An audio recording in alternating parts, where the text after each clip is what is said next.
Nous recevons sur ce plateau Mamadi Ouena du service des sports. Mamadi, bienvenue. Merci Amadine. Alors, les étalons sont-ils prêts pour ce match dans l'après-midi? Oui, il faut dire que les étalons sont prêts et l'équipe s'est bien entraînée après la victoire sur la Guinée équatoriale. Et il faut dire qu'au niveau de l'équipe, il n'y a pas de blessés graves. Il y a Bertrand qui a eu un bobo contre la Guinée équatoriale qui est peut-être incertain mais pas indisponible.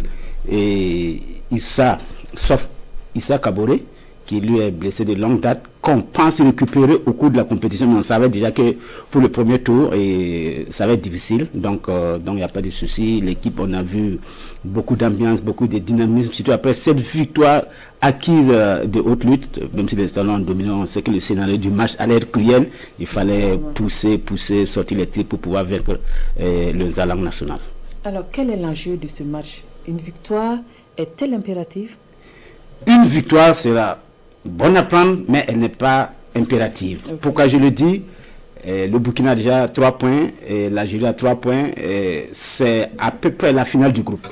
Donc si les étalons gagnent, les étalons seront déjà qualifiés pour le 8e.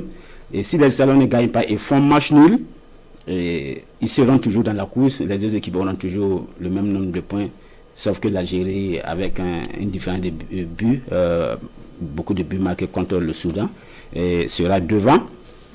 Et même une défaite, les étalons seront toujours dans la course. Mais les étalons l'ont dit, ils l'ont répété, que ce soit le capitaine Bertrand Traoré ou le coach Bama Traoré, ils ont dit qu'ils veulent aller jusqu'au bout. Mais pour aller jusqu'au bout, il faut jouer les grands. Il faut vaincre les grands et ça passe par ce match. Donc ça veut dire, une victoire n'est pas impérative, mais une victoire prouvera que les étalons peuvent aller jusqu'au bout. Alors, les deux équipes restent sur 3 matchs nuls d'affilée. Est-ce à dire qu'elles ont le même niveau?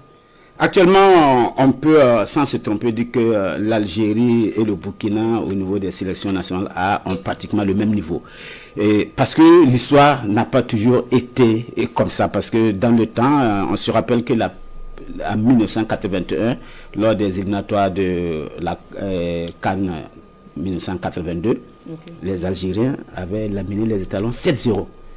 Et il faut attendre jusqu'en 1998 pour la première victoire, c'était à domicile à Ouaga, la CAN 92, la première victoire des étalons sur les Fennecs. Mais quand on regarde, on va prendre 96 comme révélateur, où les étalons se sont qualifiés pour la deuxième CAN. Les deux équipes s'étaient rencontrées. L'Algérie avait battu les étalons 2-1. Les étalons ont remboursé 182-1. Quand on regarde depuis 96 jusqu'à aujourd'hui, la tendance est à l'équilibre. 6 victoires chacune. Donc ça montre que c'est devenu un classique africain. 23 matchs entre les deux, 9 victoires de l'Algérie, 6 victoires du Burkina, 8 matchs nuls. Ça montre que ce sont des équipes qui se valent. Mais le Burkina est en train de prendre petit à petit de l'ascendant.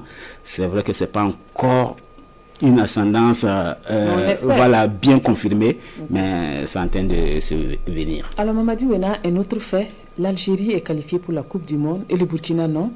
Est-ce un avantage psychologique pour l'Algérie? Je dirais oui et non. Oui, parce qu'une équipe qui est qualifiée pour la Coupe du Monde, c'est une équipe qui doit confirmer la CAN.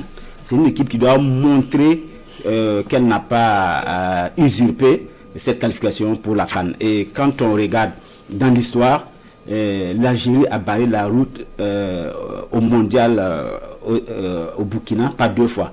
2013 pour la Coupe du Monde 2014 et en 2021 pour la Coupe du Monde 2022 au Qatar. Vous voyez, ce sont des faits qui montrent que même si la tendance est à l'équilibre, il y a un petit ascendant au niveau quand on parle de qualification de la Coupe du Monde, parce que le Burkina n'a jamais joué la Coupe du Monde. L'Algérie depuis 1982 participe de temps à autre à la Coupe du Monde. Donc ça montre que c'est pas encore une tradition pour le Burkina d'aller à la Coupe du Monde puisqu'on n'est pas encore allé. En Algérie, c'est une tradition, on n'est pas se qualifier pour la Coupe du Monde. C'est un échec quand un sélectionneur prend les Fennecs. Donc, c'est cet avantage psychologique qui devait être. Mais quand je dis non, ça veut dire que le Burkina, dans ses éliminatoires, même quand on regarde que ce soit en 2013 ou en 2021, n'a pas perdu en tant que tel devant l'Algérie, il y a eu, par exemple, quand on prend en 2013, le Burkina avait battu l'Algérie 3-2 à Ouaga et 1-0 victoire de l'Algérie à Blida. Donc c'est comme si c'était un match nul, mais bon, le but marqué, ils avaient marqué 2 buts à Ouaga, ça fait des buts doubles et l'Algérie s'était qualifiée. Quand on prend la dernière qualification pour la Coupe du Monde Qatar 2022, 1-1 à Casa, non, à Marrakech du moins au Maroc, puisque les Italiens recevaient à l'extérieur, et 2-2 à Blida, ça montre que c'est pas totalement un avantage psychologique parce que les Italiens ont prouvé qu'ils peuvent jouer comme des mondialistes. Merci beaucoup Mamadi Wena d'être venu sur ce plateau. Restez avec nous pour la suite du journal.